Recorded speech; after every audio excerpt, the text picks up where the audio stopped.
नमस्ते बच्चों, CBSE board वाले। देखो ध्यान से, पॉलिनोमियल चैप्टर जो चैप्टर नंबर 2 है आपका, वो मैं स्टार्ट करने जा रहा हूँ। इससे पहले का चैप्टर का मैंने पूरा सॉल्यूशन RS सवाल और NCERT का डाल दिया है, कॉन्सेप्ट बताया है। यहाँ भी आज मैं कॉन्सेप्ट बताऊँगा, बहुत ध्यान से देखिए। देखिए पॉलिनोमियल होता क्या है। पॉलिनोमियल मान लीजिए कुछ भी A0 है, A1 x है, A2 x² and so on. मान लीजिए लास्ट में an x पावर है, तो x तो वेरिएबल हो गया, A1 A2 क्या हो गया, कांस्टेंट हो गया। मेन चीज़ क्या होता है पॉलिनोमियल में, जो एक्सपोनेंट होते हैं वेरिएबल पे, वो नेगेटिव नहीं होने चाहिए और फ्रैक्शन में नहीं होने चाहिए। जो फिर समझिए, जो एक्सपोनेंट होते हैं वेरिएबल में, वो नेगेटिव नहीं होने चाहिए और क्या नहीं होने चाहिए, फ्रैक्शन में नहीं होने चाहिए। अगर नेगेटिव फ्रैक्शन में है तो पॉलिनोमियल वो नहीं है। अब जैसे मान लीजिए मैंने लिखा एक 3x + 5, तो आप देख सकते हैं इसमें डिग्री x की मैक्सिमम पावर 1 है, तो डिग्री बनाओगे, ये पॉलिनोमियल है। क्योंकि देखिए 1 क्या पॉजिटिव है और फ्रैक्शन में भी नहीं है। जैसे मान लीजिए मैंने लिखा 8x² - 5x + 3, तो x की पावर 2, देखिए मैक्सिमम डिग्री कितनी होगी, 2 हो गई। ये पॉलिनोमियल है। जो मैक्सिमम पावर होती है वही उसकी डिग्री होती है, ठीक है। अब मान लीजिए जैसे मैंने लिखा √x + 3, ये पॉलिनोमियल नहीं है। क्यों नहीं है? जब x का ये जो रूट हटाएंगे तो पावर 1/2 आ जाएगा, जो कि फ्रैक्शन आ जाएगा, तो ये पॉलिनोमियल नहीं है। जैसे मान लीजिए मैंने लिखा 1/x + 5, ये भी पॉलिनोमियल नहीं है। मैंने लिखा 6/x² - 3x + 1, ये भी पॉलिनोमियल नहीं है। पॉलिनोमियल के लिए क्या होना चाहिए? पॉलिनोमियल के लिए एक्सपोनेंट जो वेरिएबल पे होती है पॉजिटिव होनी चाहिए और पॉजिटिव होना चाहिए, जो नंबर होना चाहिए। अब हम लोग क्या करने जा रहे हैं, थोड़ा सीखने जा रहे हैं लीनियर। अब लीनियर पॉलिनोमियल क्या है, बस शॉर्ट समझिए, डिग्री 1। जिस पॉलिनोमियल की डिग्री 1 होगी वो लीनियर पॉलिनोमियल, जिस पॉलिनोमियल की डिग्री 2 होगी वो क्वाड्रेटिक पॉलिनोमियल, जिसकी डिग्री 3 होगी वो क्यूबिक पॉलिनोमियल। क्या हो जाएगा? Cubic polynomial. बाय क्वाड्रेटिक का मतलब होता है डिग्री जिसकी 4 होगी वो क्या हो जाएगा बच्चों? बाई सबको क्लियर हो रहा होगा, ठीक। तो अब देखिए जैसे इसका आसान इस तरह से हो जाएगा। अगर मान लीजिए आपसे किसी ने पूछ लिया कि जीरोज ऑफ पॉलिनोमियल बताइए, मैं अगला हेडिंग जो बताना चाहता हूँ, जीरोज ऑफ पॉलिनोमियल। मान लीजिए किसी से आपने जीरोज ऑफ पॉलिनोमियल, यानी जैसे हमारे पास एक पॉलिनोमियल दिया है 3x = x² - 2x - 3। किसी ने आपसे बोला कि P3 की वैल्यू क्या है, P3 की वैल्यू, यानी x3 का आपको 3 रखना है।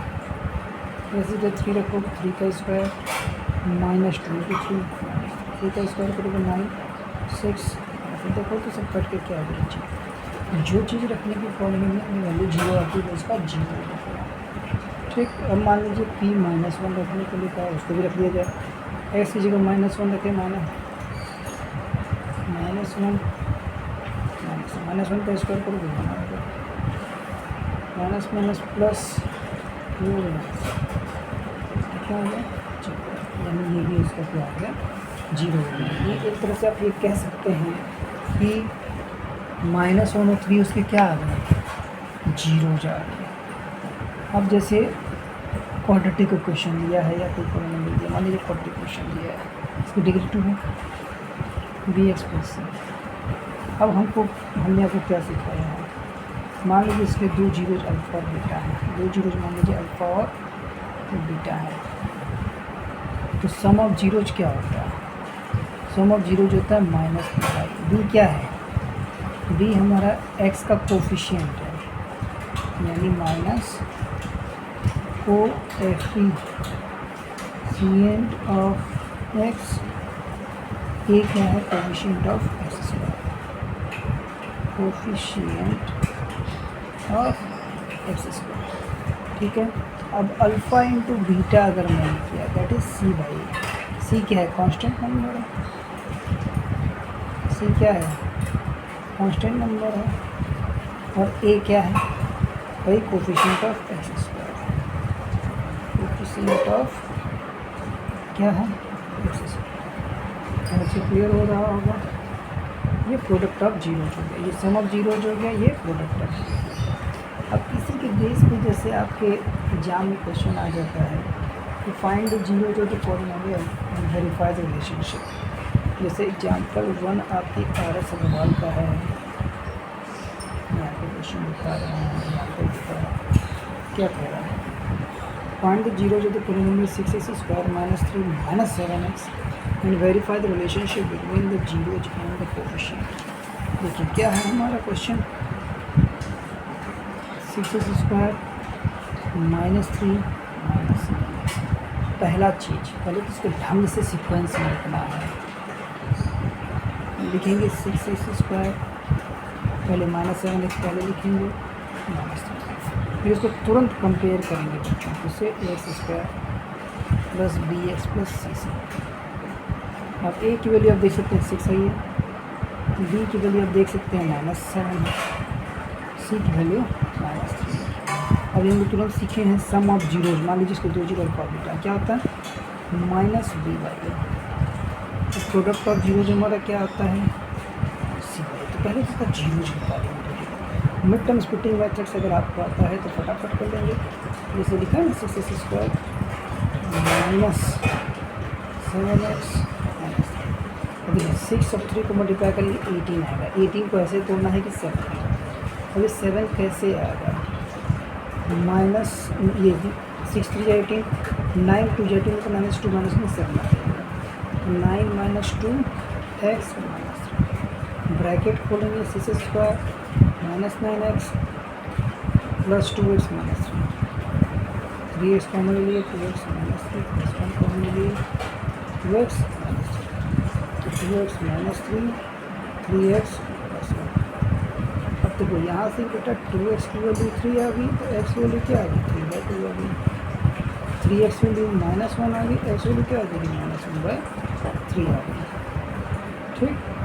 यानी अल्फ़ा जो आपका आ गया वो 3/2 आ गया, बीटा जो आ गया वो -1/4 आ गया, ठीक है।